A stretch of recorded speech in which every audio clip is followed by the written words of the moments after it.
अस्सलाम वालेकुम वरहमतुल्लाहि वबरकातुहू। दोस्तों, आउं आलिया हसन अब्बासी। अवां जेकॾहिं मुंहिंजो चैनल पहिरियों दफ़ो ॾिसी ऐं ॿुधी रहिया आहियो त बराए महिरबानी मुंहिंजे चैनल खे सब्सक्राइब कंदा, बेल आइकन खे क्लिक कंदा ऐं जेकॾहिं मुंहिंजी ऑडियो पसंदि अचे त लाइक कंदा ऐं कमेंट बॉक्स में वञी पंहिंजी राय खां आगाह कंदा। ज़िंदगी महसूसु कयो। तरीक़ो नंबर 43। जेका शइ उत्साहे सां करे छॾियो। असीं जीअं महसूसु कंदा आहियूं उनखे मटाइण लाइ ज़रूरी नाहे त दवाउनि जो सहारो वरितो वञे। थोरो सोचियो त कीअं हयातीअ जूं सादियूं सूदियूं शयूं सवलाईअ सां अव्हांजे अहसासनि खे तब्दील कनि थियूं। थी सघे थो मौसीक़ीअ जो को नंढिड़ो हिसो तव्हांजे रूह खे झुमाए छॾे। का चहलकदमी, को आर्ट जो शाहकार, को बैत, घणो ड्राइविंग करणु, पचाइणु, तरणु, नचणु, ख़रीदारी करणु, ॻाइणु, अलाए केतिरियूं शयूं ईअं कनि थियूं। इहो महसूसु करणु शुरू कयो त कहिड़ी शइ अव्हांजे मूड खे बहितर करे थी। उन्हनि शयुनि जी फ़हिरिस्त ठाहियो जेकी अव्हांखे उत्साहीन थियूं ऐं तव्हां में तवानाई भरीनि थियूं, पोइ उहे कंदा रहो। तरीक़ो नंबर 44। चांदीअ जी लकीर, बाउमीद नज़रियो। ज़िंदगी हेठाहिनि मथाहिनि सां भरियलु आहे। असीं पाण सां थींदड़ हर अमल मां कुझु न कुझु सिखी सघूं था। को तालुक़ टुटे थो, असीं इम्तिहान में नाकाम थियूं था, नौकिरी वञे थी। जॾहिं असांजी शुरूआती कावड़, मायूसी, इनसार ऐं सदमूं झका थियनि था त असीं वेही पंहिंजनि नुक़साननि जो जाइज़ो वठी सघूं था ऐं पाण बाबति वधीक ॼाणे सघूं था। असांजे हयातीअ में थींदड़ हर अमल जो को न को मक़सदु हूंदो आहे।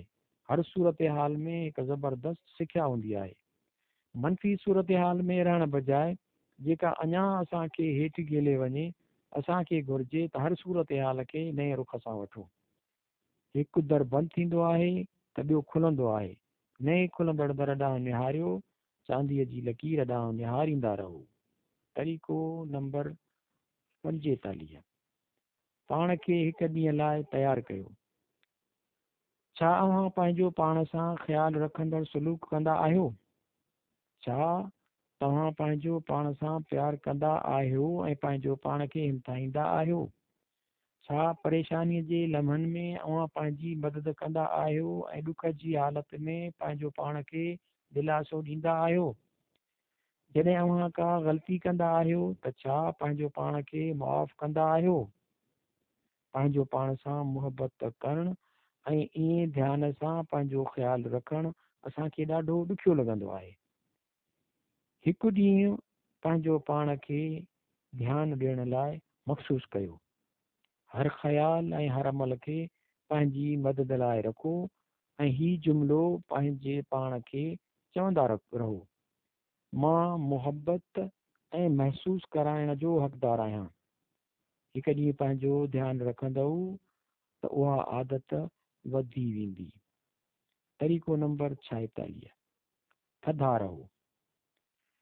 जे तव्हां फ़िक्रमंद, मुंझियल, कावड़ियल, बेज़ार ऐं